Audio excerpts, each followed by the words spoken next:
Welcome back, everybody. Today we're going to be cracking open a little bit more of Carl Jung's Red Book, and the reason we're going to do this is I think I spent a good bit of time going over the introduction and discussing how relevant Carl Jung was to society, but now we're going to dive into the Red Book and talk about two characters that he meets in this allegorical journey called Elijah and Salome, and we're going to see how the hero's journey is incorporated even in this story.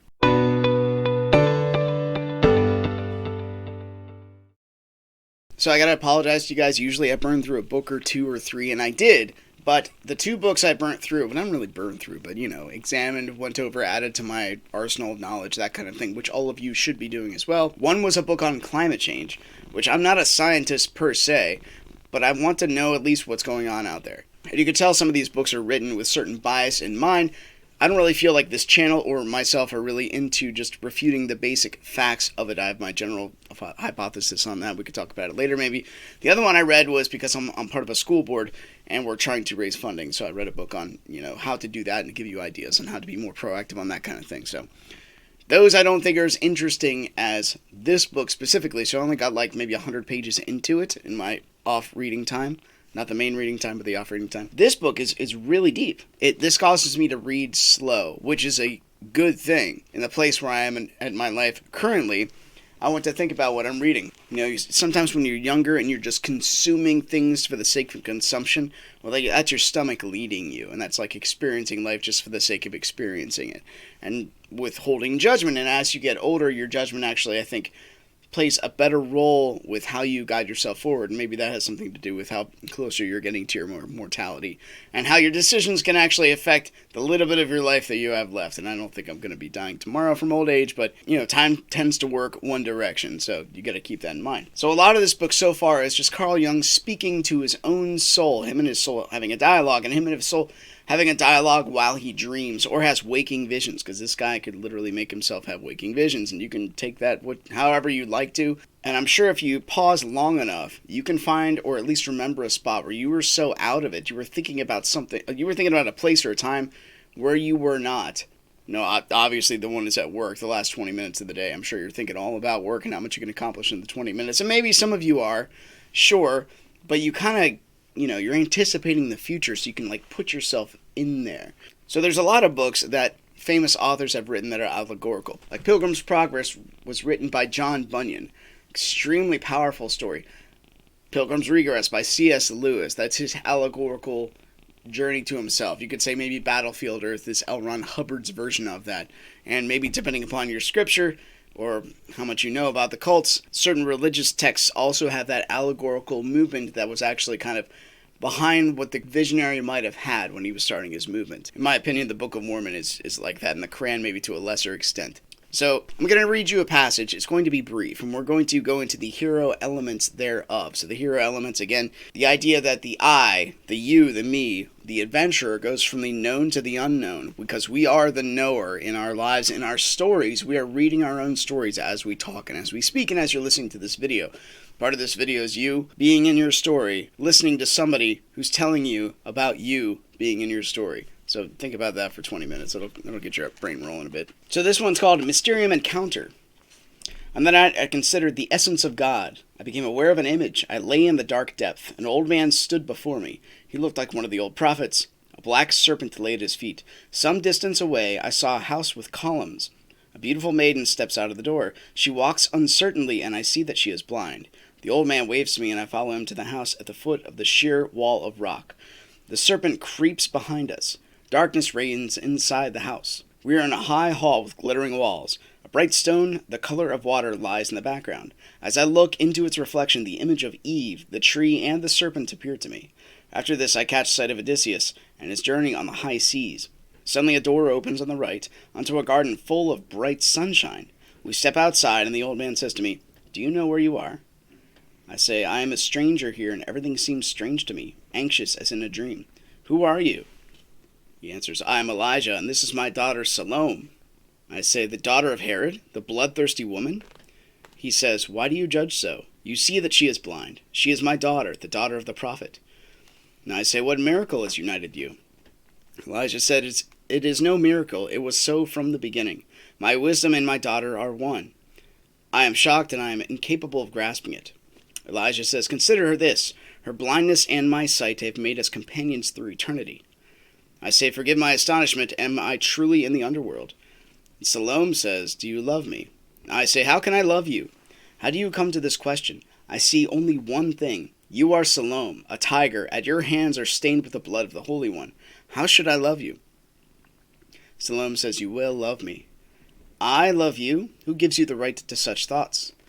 I love you, she says. Leave me be. I dread you, you beast. Salome says, you do me wrong. Elijah is my father, and he knows the deepest mysteries.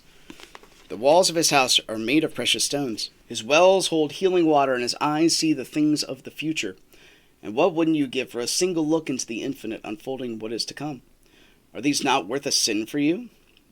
I say, your temptation is devilish. I long to be back in the upper world. It's dreadful here. How oppressive and heavy is the air. Elijah says, what do you want? The choice is yours. I say, but I do not belong to the dead. I live in the light of day. Why should I torment myself here with Salome? Do I not have enough of my own life to deal with? You heard what Salome said, Elijah said. I cannot believe you. The prophet can recognize her as a daughter and a companion. Is she not engendered from heinous seed? Was she not vain greed and criminal lust? Elijah says, but she loved a holy man. I say, and shamefully shed his precious blood. She loved the prophet who announced the new God to the world. She loved him, do you understand that? For she is my daughter. I say, do you think that because she is your daughter, she loved the prophet John, the father? By her love you shall know her. I say, but how did she love him? Do you call that love? Elijah says, what else was it? I am horrified. Who wouldn't be horrified if Salome loved him? Are you cowardly? Elijah says. Consider this. I and my daughter have been one since eternity. You pose dreadful riddles, I say. How could it be that this unholy woman and you, the prophet of your God, could be one? Elijah says, why are you amazed? But you see it, we are together. What my eyes see is exactly what I cannot grasp. You, Elijah, who are a prophet, the mouth of God, and she, a bloodthirsty horror, you are the symbol of the most extreme contradiction. Elijah says, we are real and not symbols. I see how the black serpent writhes up the tree and hides in the branches.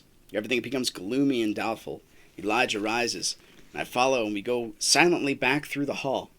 Doubt tears me apart. It is all so unreal, and yet part of my longing remains behind. Will I come again? Salome loves me. Do I love her? I hear wild music, a tambourine, a sultry moonlight night, the bloody, staring head of the Holy One, and fear seizes me. I rush out. I am surrounded by darkness. It's pitch black all around me. Who murdered the hero? Is this why Salome loves me? Do I love her? And did I therefore murder the hero? She is one with the prophet, one with John, but also one with me. Well, was she the hand of God? I do not love her. I fear her. Then the spirit of the depths spoke to me and said, therein you acknowledge her divine power. Must I love Salome? So that's a heck of a picture painted, dude. Where you have Elijah and Salome. Now, Salome is the daughter of Herod. If you're not familiar with the passage, it's John the Baptist told Herod at the time that it is not lawful for you to marry your brother's wife. And she got angry that he said that. And so her daughter, who's not named in the Bible, from what I understand, Salome is her traditional name, dances for Herod. And Herod says, you can have anything up to half my kingdom, which actually he wasn't in the authoritative spot to give to her, but he was being boisterous at a party. And whatever she did sure impressed him, and you can only imagine what that was. And she asked her mom what I want, because she had no idea what she wanted. She was just she was Eros incarnate. She was just the captivator. She didn't have any long-term goals. She just wanted to captivate. And her mother, who felt she was wrong, said, bring me the head of John the Baptist on the platter.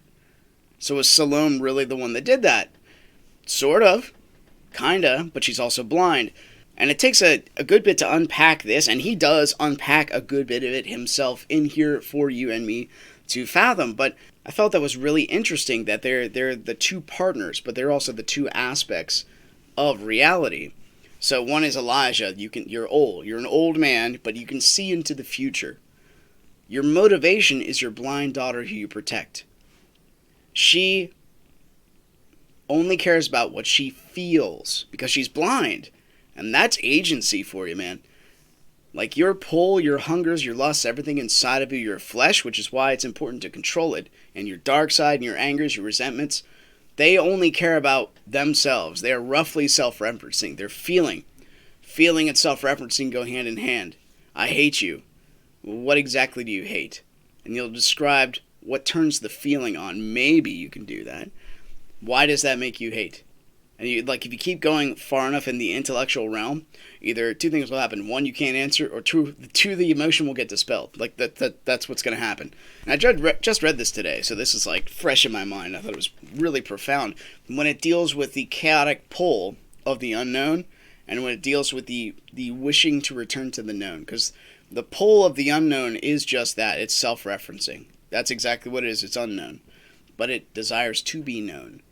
Hence the pull, hence eros involved in that, one of the 4 Greek words for love. But I don't want to read you this one, he's unpacking this for himself after he has this vision, because the whole point of this is to share it with the world, and maybe the world can get some insight psychologically to man himself. And once you dive into the realm of the spirit, or into the internal realm, specifically dreams, you are in the realm of symbolism. And it's hard to get away from human characters embodying these kind of things. So I'll read you one paragraph where he unpacks this, and I'm hoping to wet your whistle too, because this is a book worth thinking about. It's pretty neat to look at the psychology of mankind and how we work. It's like stepping outside a third-person perspective of your own life and seeing how you're interacting and if you're doing it appropriately. Like in that relationship, who should lead? The one who can see or the one who can't? Well, maybe you shouldn't let your feeling and your pleasures lead you and be your sole motivation. Maybe you should see first, but you work for your heart, right, and your soul, right? You use proper judgment. So it says here, a couple paragraphs later, the power of my depths are predetermination and pleasure. Predetermination or forethinking is Prometheus, and Prometheus is one of the gods that created mankind out of clay, and he could see the future, so that's like the creator, who without determined thought brings the chaotic to form and definition, who digs the channels and holds the object before pleasure. Forethinking also comes before thought, but pleasure is the force that desires and destroys forms without form and definition. It loves the form in itself, and then takes hold of it, and destroys the form that it does not take. The forethinker is a seer, but pleasure is blind. It does not foresee, but desires what it touches.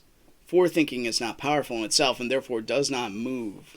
But pleasure is power, and therefore it moves. Forethinking needs pleasure to be able to come to form. Pleasure needs forethinking to come to form, which it requires. So as he unpacks this for himself, the symbols that he saw before are 100% spot on. They're the motivation for eternity, or whenever everything began. And that's again back in the garden, the idea where the feminine was extracted out of Adam. So they were two things now, and the feeling and the foresight were now two separate things, and they constantly chase and circle each other. And again, the Hebrew word for intercourse was to know. So when Adam knows his wife, when they engage in eros and then have agape and storge afterward, life comes from that. That's the journey. Life comes from the journey. The life is constantly renewed inside of you when your own personal hero journey, and we get to act that outside of ourselves in reality with other human beings, and life comes out of that. And that is just so cool.